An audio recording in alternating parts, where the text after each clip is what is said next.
Good evening. I'm afraid I shall have to make this brief, since Mildred seems to have gone missing and there is still so much that needs to be done. Ragnarokbahamut has another question for me. Allow me to paraphrase.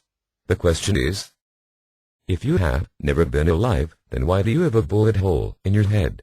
And how long in your non-living existence have you had your personal secretary? Oh dear, the bullet hole. Is it really that noticeable?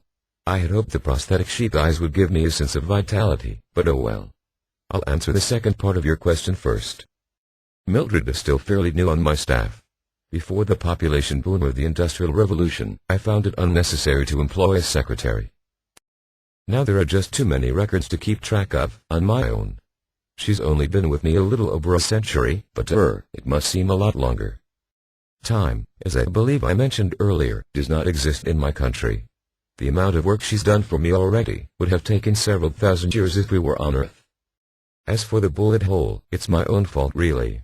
Sometimes, if a mortal is able to see death coming, he or she is granted the right to challenge me to a game, and I usually accept. It's a vice that I have. I love chess, and it's a lonely occupation, being the personification of death. I get to meet so many people, but hardly anyone is happy to see me, and no one stays around to chat. In 1881 I came for a young man named Henry, or William, or Billy. It's so hard to keep track of some of these mortals' names. Well, he challenged me to a game. I thought it would be poker or blackjack, but it was a pistol duel. One of the stipulations when you challenge death to a game is that you have to have a chance of winning. Otherwise, what's the point? So I made myself vulnerable, and we each took a pistol. And needless to say, I lost. Scythes and swords really are more my weapon of choice. Of course, I didn't die, but I returned his pistol and informed him of his victory.